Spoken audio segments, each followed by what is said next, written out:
Khi trăng tháng 10 âm lịch tròn đầy và sáng nhất, cũng là lúc đồng bào Khmer Nam Bộ long trọng tổ chức lễ Ó Om Bóc, còn gọi là lễ cúng trăng hay lễ đúc cốm dẹp, để tưởng nhớ công ơn mặt trăng, vị thần tín ngưỡng của người Khmer đã giúp bảo vệ mùa màng, điều hòa thời tiết, mang lại no ấm cho người dân ở Phun Sóc. Bây giờ, mời mọi người cùng theo dõi nghi thức lễ cúng trăng được tổ chức vào tối ngày 4 tháng 11 tại chùa Khơ Len, phường Sóc Trăng, thành phố Cần Thơ nhé. Lễ cúng trăng có nguồn gốc dân gian từ rất lâu đời của người Khmer. Lễ hội này diễn ra hàng năm vào ngày rằm tháng 10 âm lịch. Đây là một ngày cuối cùng của chu kỳ mặt trăng xoay quanh trái đất và cũng là thời điểm hết thời vụ của năm. Theo quan niệm của người Khmer, đem lại mưa thuận gió hòa, giúp mùa màng bội thu cho mọi nhà và đồng thời giúp nông dân trúng mùa trong năm tới. Bên cạnh đó, trong tâm thức của những thiện nam tín nữ, ông trăng chính là hình ảnh cung quản của thỏ ngọc. Lưu truyền có một tiền kiếp của Đức Phật là thỏ trắng, và người ta thường nhìn thấy thỏ ngọc trên cung trăng vào Tết Hạ Nguyên ngày 15 tháng 10 âm lịch. Vì vậy, lễ cúng trăng là để tưởng nhớ đến tiền kiếp của Đức Phật Thích Ca. Lễ cúng trăng có thể được tổ chức tại nhà hoặc tại khuôn viên chùa hoặc một khu đất trống nào đó để dễ dàng quan sát mặt trăng. Đầu tiên, người ta đào lỗ cắm 2 cây tre làm trụ và buộc một cây làm đàn ngang dài khoảng 3 mét. Hình thức giống như một cái cổng bằng tre, có trang trí hoa lá. Đặc biệt trên cổng này, người ta còn dăng một dây trầu gồm 12 lá trầu được cuốn tròn tượng trưng cho 12 tháng trong năm, và một dây cao gồm 7 trái được chẻ vỏ ra như 2 cánh con ong, tượng trưng cho 7 ngày trong tuần. Có nơi, người ta cúng rất đơn giản, không cần làm cổng và trang trí như trên, mà chỉ đem một cái bàn để trước sân, trên phủ một tấm vải đẹp. Người ta bày lên đó các lễ vật cúng. Ngoài cơm dẹp là thức cúng bắt buộc, còn có trái dừa tươi, chuối, hoa lan, cam, bưởi, bánh kẹo. Chuẩn bị xong, mọi người trải chiếu ngồi chắp tay quay mặt về phía mặt trăng để chờ làm lễ.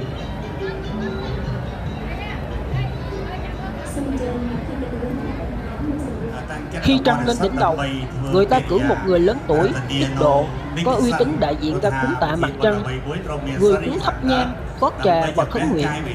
Nội dung cúng là cảm ơn thần mặt trăng trong năm qua đã làm cho thời tiết thuận lợi, nhà nhà được ấm no, và cầu mong sang năm mới thần tiếp tục phù hộ cho Phun Sóc, xóm làng được no ấm yên vui.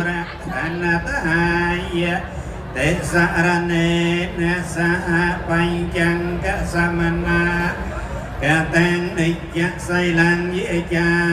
mẹ tu tế giam bế mẹ giang toàn tế vi sống nát hai tế sa ra nê sa bánh chẳng cả sa mana cả tăng địch giác say lan dễ cha mẹ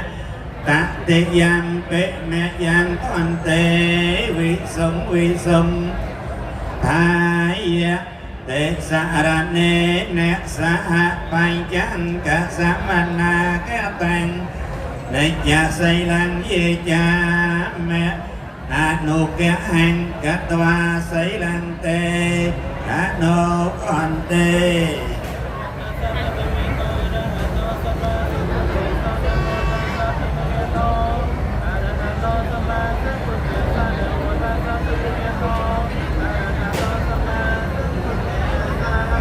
Sa thục nẹ mô ta sa bia ca ve tong a ra ha to sama sambuddhassa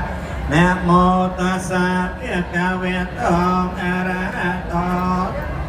sambuddhassa nẹ mô ta sa bia ca ve tong a ra ha to sama đassa. Ai đối? Phật hàng sa ra năng kích ha mi Tham men sa ra năng kích ha mi Tham men sa ra năng kích ha mi Sang khen sa ra năng kích ha mi Sang khen sa ra năng kích ha mi Tê giam bê bột khen sa ra năng kích ha mi Tu tê giam bê bột khen sa ra năng kích ha mi Tê giam bê tham men sa ra năng kích ha mi Tu tê giam ha มิ ตุติยัมปิสังฆังสรณังกิจฉามิ ตุติยัมปิสังฆังสรณังกิจฉามิ ตติยัมปิพุทธังสรณังกิจฉามิ ตติยัมปิพุทธังสรณังกิจฉามิกิจฉามิ ตติยัมปิสังฆังสรณังกิจฉามิ ตติยัมปิสังฆังสรณังกิจฉามิ ติสรณะกหันังปริปุณัง อามะพันเต ปานาติปตาเวรมณีสักขาปะตังสัมมาติเยีย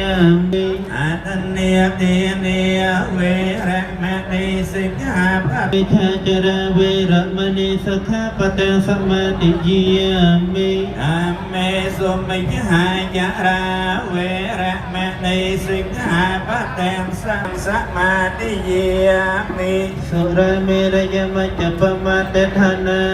เวรมณีสักขาปะตังสัมมาติเยียมิ เวระมณีสิกขาปะตังสมาธิเยียมิ อิมานิเตนะนิจกาลังสมาระเกตเปง อามะพันเต นันพุทธิยันเตตัสมาไสลังวิโสเทเย và chung nói nhau để nghe vị sư tăng tụng thế sa thế ye sa ba tông ca vi nia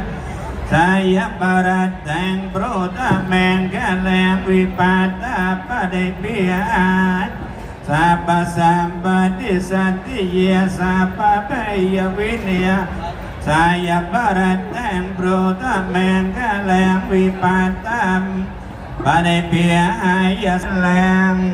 สัตเตกามเมจโรเป นาเทจะเกเมตารุวนะกะเน เกหวานกา วิ มา เคเตภูมิจายันตเตเวียจนะเวสนันตธรรมะสวนกาโลยังเพดันตาธรรมะสวนกาโลยังเพดันตายังเพดันตา โมตัสสะภะคะวะโต อะระหะโตสัมมาสัมพุทธัสสะนะโมตัสสะภะคะวะโตอะระหะโตสัมมาสัมพุทธัสสะนะโมตัสสะภะคะวะโตอะระหะโตสัมมาสัมพุทธัสสะ สัมพุทเต ตัสสะจะสหัสเกปัญจสัตตสหัสานินามิมิเสรสาอะหังเกสังธัมมัญ จะสังกันจ จะหันตรินนะเวมิหันนมการาตเพียเวนะหันตวาสัพเพอุปันตเว อันแลกา อันตายาเปวิเนสันตเสสตโตสัมพุทเทปัญจปัญญาสาหันเตสังธัมมัญจะสังขัญจะหันตรินนะเวมิหันนมการาตเพียเวนะหันตวาสัพเพอุปันตเวอเน เน ก ตาอันตาราย ยาปิวิเนสัมตเสสตโตสัมปุญเทนะวันตรสเตหันทจัตตาในสสหัสเกเวเวนะหัตตวสัมเป เปโอปันตะเว อ อ เน เน กาหิสาโต โต ม มหาการุณิโกเนโต สิตายาสัพพะเนนังโปเรตวาปะเมสัพเพปันโตสัมปุถิโมเตเตนะสัจจวันเจนะหันตุเตตะยังแรงกะแรงตะยันโตพุทธิ ยาย า โมเลสักยาน โนอิวันตุงวิจโยโหวิจโยโสจะยังแรงกะเรหะปารากิตพลังเกไสเสปัทวิโภคะเร อภิเษกเก สั สั ม ม ป ป พุ พุ ท ท เท ธ นตังสเปนาสมหัตตาจะสยะทังพระมจาเรสปะเตเขนัง กายกรร มั มั ง ง นาปนัยเทเตปะเตเขนาปะเตเขนานิกาปานลพันตัเทปะเตเขเน จะยังเต็ม กันตาสมันตาเตตสยอเจเนขันเตเมตตาเทิน ทานาวั วัด ด แทงเสกวานิจังขมาภเวสังสารันตเตปะเจคงวิโสเทเย ปริยา ปนาทิสองทานังเหตายจะสุขายจะปัทกาจังวิโสเทตวาปรัตตันตาแผ่นามาเฮ อายุวัฒกรธ น นวั วัน ฒ เทกวันนวันเทกสุขวันเทกหันตสัมปติตุขโรกขเย เว โสกาส นตจะปันตะเวียเนกาหันตรายาเปวิเนสันตจะเตจะสาจะยสาทุตังนังและแผ่วสอดเทียบแยบยังสุขังไปเลงสิริอายุจะวันนอจะโพแกงวัดเทจะยสวาสตวาสาจะอายุจะเจวสัตเทแผ่ววันโต ตุสาธุปัตตมังเกนะวันเดหังสังกัญญะโตวิโตตมังอาสังโกธรรมะตุตังมะมังเตเวกันวานิเวศ Nhà biết con người สัพเพโลกะเมเยสัตตาจีวันตาระเหตุกะเมนอยยังโบยนังสัพเพละพันตุเมะมะเยตัสสะเตโสเตหันตุนิรันตรังสมเสรัยสัวสไดจนเมียน ดอนก็ยอมอ้อยบานกรุบเป็นกมใบเมียนยันลอนลอยดิจินเจียดีอัตนีติมวิกดักให้ถึงควายเราหอบเพียจะลายเมียนเด็กโดนโดนเราดองเตียนกับปอกเดิมกับเป็นนึกตุนดอกในจันถึงเนี่ยเมียนตุนมันโมจุดพอเยอะเกี่ยวกับโลกจึงเนี่ยเอาเราเพียเกี่ยวต่อสัมสัตย์เพาะยังยืนกับตอกนี้เรียกจำยังกับผู้ที่ใส่ควายทำเป็นดิ้นแต้มตอก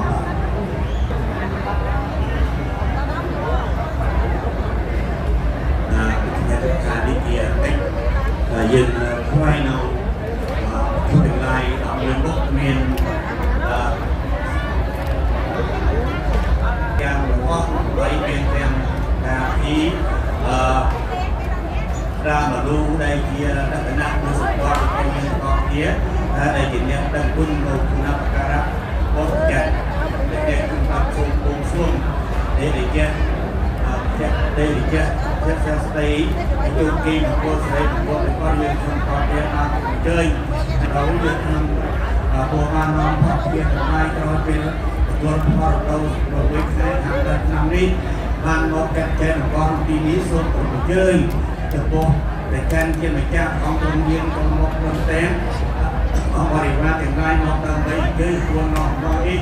thôi bàn bò cô bình ở đây có sắp sửa ra cô là dân không có miền nam thì ra thường đi miền gai kia sắp thành kia đây cô đó nó phải số đấy và khi hơn cái công kia ra thường đi có sự kiện luôn thì mình để can đang cần cô đường nó đi bàn bò cô hỏi đây có sắp sửa raเอาเวลาเราว่าสักไหนดีส่วนกองจะเสด็จวันตาตรงนี้เป็นพวกพอบ้านโอ้เกิดขึ้นตามไปเขตเลยครับ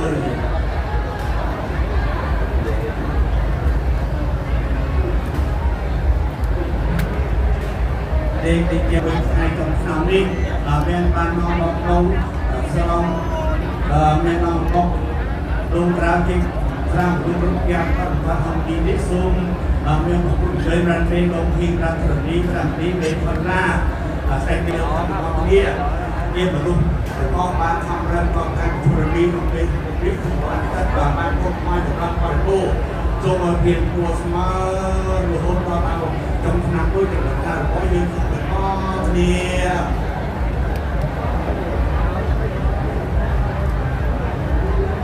จะมาสุดเป็นของที่ปัดทีวีดีไปจะเป็นคนของเลี้ยงส่งเด็กแยกคนประดิษฐ์ยืนทำส่วนเดียวกันทำกันเราจะทำในกองทีเราถึงมีเรามีมนุษย์คณะเป็นการเดินบนว่าบนเรื่องการเดินและเดินโยกแบบโลกีเกี่ยวกับการที่ส่งเป็นในนี้ในยืนทำของดีกินเนี่ย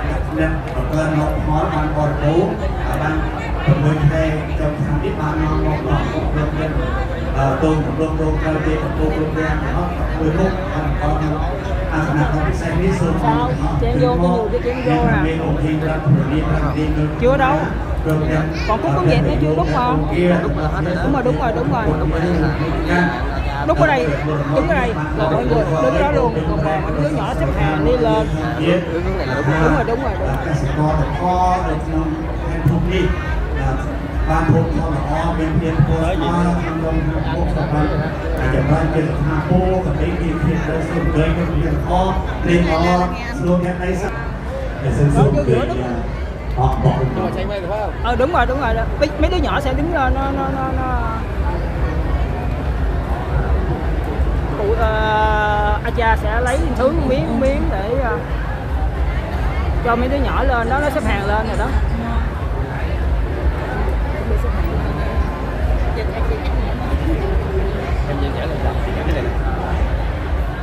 Trong quá trình cúng, trẻ em trong xóm tụ lại rất đông để đợi ăn bánh. Khi cúng xong, người ta bảo trẻ em sắp hàng lại thành một hàng dọc, ai đến trước đứng trước, ai đến sau đứng sau. Sau đó, người ta lấy thức cúng mỗi thứ một ít đút vào miệng trẻ em. Sau đó, người chủ lễ đấm vào lưng em đó nhẹ nhẹ 3 cái và hỏi lớn lên ước mơ sẽ làm gì. Cứ thế lần lượt hết em này đến em khác. Việc làm này là để đoán định tương lai của đứa bé và cũng là để tượng trưng cho việc mọi người đã nhận được lộc của thần mặt trăng. Đồng thời đó cũng là việc đánh dấu thành quả sau một năm lao động mệt nhọc của mỗi gia đình. Cụ Acha sẽ lấy chuối, cóm dẹp hay bất cứ thứ gì. Sau đó cụ sẽ cuộn lại và cho mọi người ăn. Rồi, thêm miếng món dẹp nữa.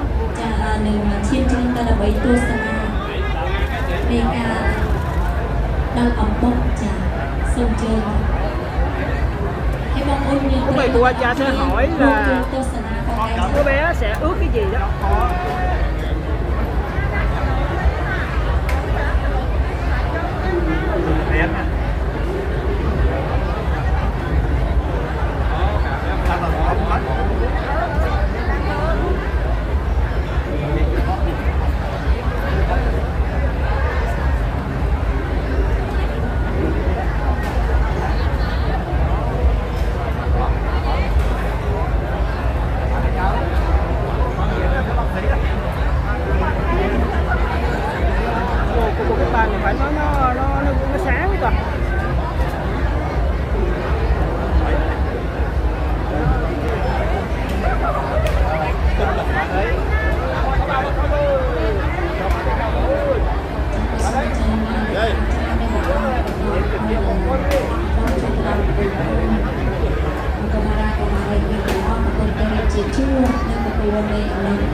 Dạ, cho hết tất cả mọi người là chúc nó sinh nhật của cha cho hết.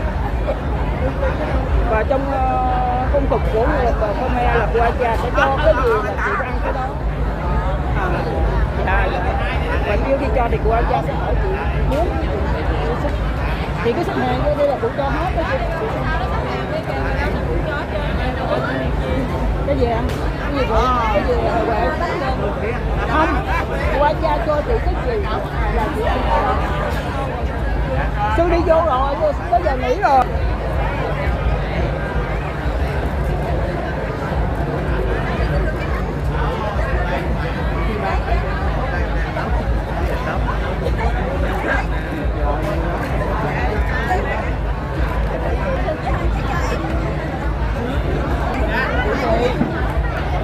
Gian nữa, anh đơn giản chết thì hay chính là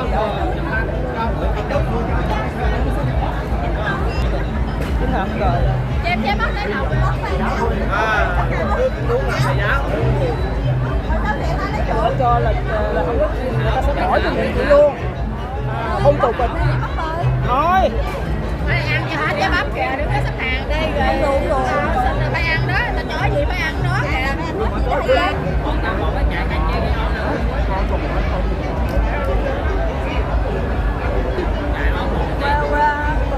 Chị cho chiến chuối cho dễ nuốt ha, nuốt nó dễ nuốt, nó không có khô.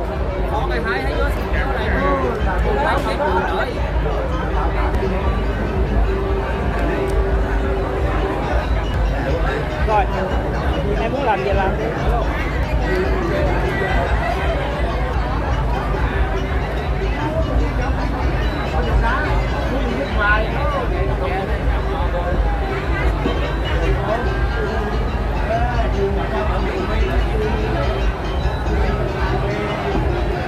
Lễ cúng trăng của đồng bào Khmer Nam Bộ thể hiện được tình cảm của con người đối với con người và con người đối với thiên nhiên. Vì vậy, việc tổ chức lễ cúng trăng hàng năm không chỉ là việc bảo tồn và phát huy nét đẹp văn hóa truyền thống, giàu tính nhân văn của đồng bào Khmer Nam Bộ, mà còn là một sản phẩm du lịch hấp dẫn để thu hút du khách.